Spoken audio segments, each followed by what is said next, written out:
আসসালামু আলাইকুম ওয়া রাহমাতুল্লাহ। তারেক রহমানের যে নতুন সরকার আসবে তাদের কাছে চ্যালেঞ্জ কী হবে? তাদের কাছে দলের নেতাকর্মীদেরকে নিয়ন্ত্রণে রাখা খুব বড় একটা চ্যালেঞ্জ হবে। দ্রব্যমূল্য নিয়ন্ত্রণে রাখা একটা চ্যালেঞ্জ হবে। বিনিয়োগ, কর্মসংস্থান, মূল্যস্ফীতি মোকাবেলা করতে হবে। তৃণমূলের চাঁদাবাজির বিরুদ্ধে তাদের কঠোর অবস্থান নিতে হবে।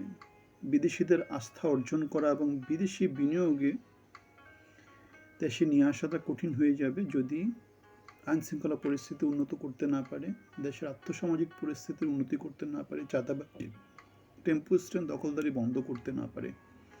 শিক্ষা এবং স্বাস্থ্য খাতে বড় চ্যালেঞ্জ আছে তাদের জন্য। প্রতিবেশী দেশসমূহের সাথে সম্পর্ক উন্নয়ন করতে হবে। বন্দর ব্যবস্থাপনা এফিসিয়েন্স করতে হবে এবং এই কাজগুলো কোনোটাই সহজ কাজ না। বাংলাদেশ ৫৪ বছর ধরে এই কাজগুলাই করছে। এখন এই কাজগুলো করতে হলে সবার আগে কোন কাজটা দরকার? সবার আগে কঠোর হাতে আইনশৃঙ্খলা পরিস্থিতি দমন করতে হবে, চাঁদাবাজি, দখলদারি বন্ধ করতে হবে, নেতাকর্মীদেরকে শৃঙ্খলার মধ্যে আনতে হবে। এই কাজটা হলে বাকি অনেক কাজগুলো অনেক সহজ হয়ে যায়। এখন এনসিপি জামাত জোটে যাওয়াতে ভুল করেছে কি শুদ্ধ করেছে সেটা এনসিপি বিচার বিবেচনা করবে। আমাদের নানা রাজনৈতিক দল থেকে নানা রকমের আলাপ আলোচনা দেওয়া হচ্ছে, তারা ভুল করেছে, তারা এই করেছে, ওই করেছে। অথচ দেখা যাচ্ছে যে সেই দলগুলো কি হচ্ছে, মার্কা বিলুপ্ত করে দিয়ে, দল বিলুপ্ত করে দিয়ে তার ধানের শীষে যোগ দিয়েছে।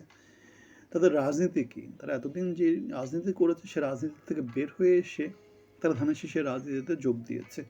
এই অবস্থায় তারা এনসিপির ভুল ধরছে, নিজেদের ভুল তারা ধরতে পারছে না। সুতরাং এটা হচ্ছে গিয়ে একটা আলাপ আলোচনা আছে আর কি, নিজে গর্তের মধ্যে থেকে, নিজে পঙ্কিলতার মধ্যে থেকে অন্যকে বলা যে তোমার নাকে সর্দি, মানে নিজের সারা শরীরে ঘা আর ঘা, অন্যের একটা কোথাও একটা তাকে কাটা দাগ আছে সেটা দিয়ে তাকে অচ্ছুত প্রমাণ করার চেষ্টা করা হচ্ছে। রাজনীতি, অপরাজনীতি।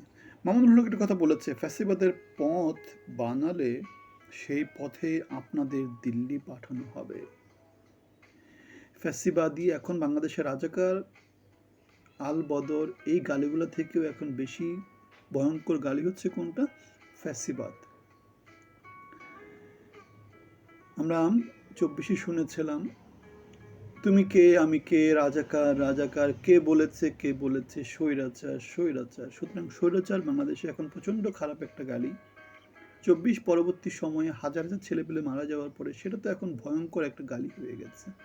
সুতরাং বাংলাদেশে কেউ যদি ফ্যাসিজম প্রতিষ্ঠা করতে চায়, অপসংস্কৃতি চালু করতে চায়, অপরাজনীতি চালু করতে চায়, সেটা সবার জন্য একটা অশনি সংকেত হবে।